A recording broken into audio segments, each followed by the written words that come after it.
ನಮಸ್ತೆ ಸ್ನೇಹಿತರೆ. ಹಿಂದೂ ಪುರಾಣದ ಪ್ರಕಾರ ತೆಂಗಿನಕಾಯಿಯು ಮೊದಲ ಜೀವಿ, ಬ್ರಹ್ಮಾಂಡದ ಸೃಷ್ಟಿಕರ್ತ, ಪ್ರಜಾಪತಿಯ ತ್ಯಾಗಕ್ಕೆ ಸಂಬಂಧಿಸಿದೆ.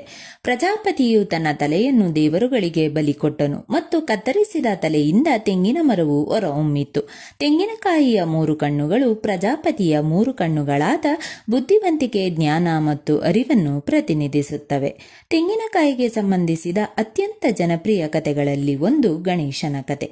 ಗಣೇಶ ಪುರಾಣದಲ್ಲಿ ಗಣೇಶನು ಒಮ್ಮೆ ತೆಂಗಿನಕಾಯಿಯನ್ನು ಒಡೆದು ಶಿವನಿಗೆ ಅರ್ಪಿಸಿದ್ದಾನೆಂದು ಹೇಳಲಾಗುತ್ತದೆ. ತೆಂಗಿನಕಾಯಿ ಒಡೆಯುವ ಈ ಕ್ರಿಯೆಯು ಬುದ್ಧಿವಂತಿಕೆ ಮತ್ತು ಯಶಸ್ಸಿಗಾಗಿ ಆಶೀರ್ವಾದವನ್ನು ಪಡೆಯುವ ಸಂಕೇತವಾಗಿದ್ದು, ಗಣೇಶನ ಪೂಜೆಯಲ್ಲಿ ಇದು ಪ್ರಮುಖ ಅಂಶವಾಗಿದೆ.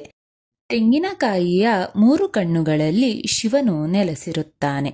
ತೆಂಗಿನಕಾಯಿಯ ಜುಟ್ಟಿನಲ್ಲಿ ಲಕ್ಷ್ಮೀನಾರಾಯಣರು ನೆಲೆಸಿರುತ್ತಾರೆ. ತೆಂಗಿನಕಾಯಿಯ ಒಳಗಡೆ ನೀರು ಅಂದರೆ ಎಳೆನೀರಿನಲ್ಲಿ ಗಂಗೆಯು ನೆಲೆಸಿರುತ್ತಾರೆ. ತೆಂಗಿನಕಾಯಿಯ ಒಳಗಿನ ತಿರುಳಿನಲ್ಲಿ ಅಂದರೆ ಬಿಳಿ ಭಾಗದಲ್ಲಿ ತಾಯಿ ಪಾರ್ವತಿಯು ನೆಲೆಸಿರುತ್ತಾರೆ.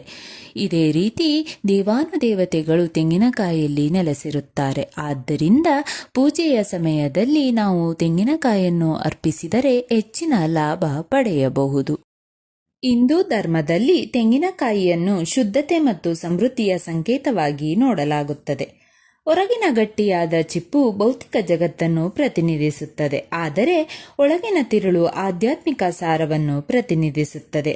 ತೆಂಗಿನಕಾಯಿಯನ್ನು ಪೂಜೆಯಲ್ಲಿ ಅರ್ಪಿಸಿದಾಗ ಅದು ದೇವರಿಗೆ ತನ್ನನ್ನು ತಾನು ಅರ್ಪಿಸಿಕೊಳ್ಳುವುದನ್ನು ಸಂಕೇತಿಸುತ್ತದೆ. ಇದು ದೇವರ ಸೃಷ್ಟಿ, ಸಂರಕ್ಷಣೆ ಮತ್ತು ವಿನಾಶದ 3 ಅಂಶಗಳನ್ನು ಸಹ ಸೂಚಿಸುತ್ತದೆ. ಪೂಜೆಯ ಸಮಯದಲ್ಲಿ ತೆಂಗಿನಕಾಯಿಯನ್ನು ಒಡೆಯುವ ಕ್ರಿಯೆಯು ಅಹಂಕಾರವನ್ನು ಮುರಿಯುವುದನ್ನು ಮತ್ತು ಭಕ್ತನು ದೇವರಿಗೆ ಶರಣಾಗುವುದನ್ನು ಸಂಕೇತಿಸುತ್ತದೆ. ಮೃದುವಾದ ಒಳಮಾಂಸವನ್ನು ದೇವರಿಗೆ ಅರ್ಪಿಸಲಾಗುತ್ತದೆ. ಇದು ಒಬ್ಬರ ಆಂತರಿಕ ಶುದ್ಧತೆ ಮತ್ತು ಭಕ್ತಿಯನ್ನು ಪ್ರತಿನಿಧಿಸುತ್ತದೆ. ತೆಂಗಿನಕಾಯಿಯ ವೈಜ್ಞಾನಿಕ ಮಹತ್ವ.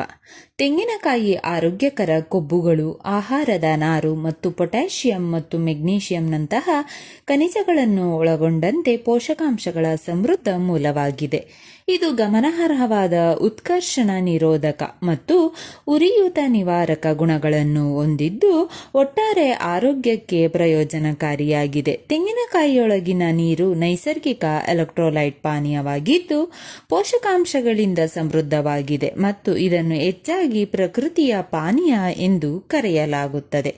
ಇಡೀ ತೆಂಗಿನಕಾಯಿ ವಿವಿಧ ರೀತಿಯಲ್ಲಿ ಉಪಯುಕ್ತವಾಗಿದ್ದು ಇದನ್ನು ಪರಿಸರ ಸ್ನೇಹಿ ವಸ್ತುವನ್ನಾಗಿ ಮಾಡುತ್ತದೆ. ಇಂಧನ ಅಥವಾ ಕರಕುಶಲ ವಸ್ತುವಾಗಿ ಬಳಸುವ ಚಿಪ್ಪಿನಿಂದ ಹಿಡಿದು ಹಗ್ಗ ಮತ್ತು ಚಾಪೆಗಳಿಗೆ ಬಳಸುವ ನಾರಿನವರೆಗೆ ಯಾವುದೂ ವ್ಯರ್ಥವಾಗುವುದಿಲ್ಲ. ಇದು ವ್ಯರ್ಥ ಮಾಡದಿರುವುದು ಮತ್ತು ಪ್ರಕೃತಿಯನ್ನು ಗೌರವಿಸುವುದು ಎಂಬ ಹಿಂದೂ ತತ್ವಕ್ಕೆ ಅನುಗುಣವಾಗಿದೆ. ತೆಂಗಿನಕಾಯಿಯ ಬಗ್ಗೆ ಆಸಕ್ತಿದಾಯಕ ಸಂಗತಿಗಳು. ತೆಂಗಿನಕಾಯಿಯನ್ನು ದೇವರುಗಳಿಗೆ ಆಹ್ವಾನವೆಂದು ಪರಿಗಣಿಸಲಾಗುತ್ತದೆ. ಭಾರತದ ಕೆಲವು ಭಾಗಗಳಲ್ಲಿ, ವಿಶೇಷವಾಗಿ ದಕ್ಷಿಣದಲ್ಲಿ, ತೆಂಗಿನಕಾಯಿಯನ್ನು ಅರ್ಪಿಸಿದಾಗ ಅದು ಮನೆಗೆ ದೈವಿಕ ಶಕ್ತಿಯನ್ನು ಆಹ್ವಾನಿಸುತ್ತದೆ, ಕುಟುಂಬಕ್ಕೆ ಉತ್ತಮ ಆರೋಗ್ಯ, ಸಂಪತ್ತು ಮತ್ತು ಸಮೃದ್ಧಿಯನ್ನು ನೀಡುತ್ತದೆ ಎಂದು ನಂಬಲಾಗಿದೆ.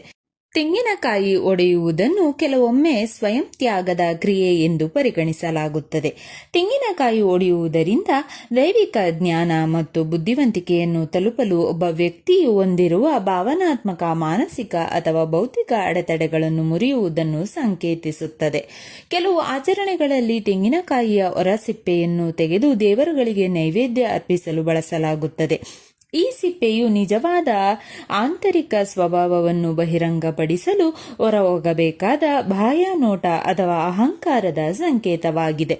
ಭಾರತದ ಅನೇಕ ದೇವಾಲಯಗಳು, ವಿಶೇಷವಾಗಿ ಶಿವನಿಗೆ ಸಮರ್ಪಿತವಾದ ದೇವಾಲಯಗಳು, ತಮ್ಮ ದೈನಂದಿನ ನೈವೇದ್ಯದ ಭಾಗವಾಗಿ ತೆಂಗಿನಕಾಯಿಗಳನ್ನು ಬಳಸುತ್ತಾರೆ. ತೆಂಗಿನಕಾಯಿ ಶುದ್ಧ ಮತ್ತು ಸಂಪೂರ್ಣವಾಗಿರುವುದರಿಂದ ಯಾವುದೇ ಬಾಹ್ಯ ದೋಷ ಅಥವಾ ಅಪೂರ್ಣತೆಗಳಿಲ್ಲದೆ ಪರಿಪೂರ್ಣ ನೈವೇದ್ಯ ಎಂದು ಹೆಚ್ಚಾಗಿ ಹೇಳಲಾಗುತ್ತದೆ. ಸ್ನೇಹಿತರೆ, ಈ ವಿಡಿಯೋ ಇಷ್ಟವಾದಲ್ಲಿ ಲೈಕ್, ಶೇರ್ ಆ್ಯಂಡ್ ಕಾಮೆಂಟ್ ಮಾಡಿ. ಮುಂದಿನ ವಿಡಿಯೋಸ್ಗಳಿಗಾಗಿ ಚಾನಲ್ ಅನ್ನು ಸಬ್ಸ್ಕ್ರೈಬ್ ಮಾಡಿ. ಧನ್ಯವಾದಗಳು.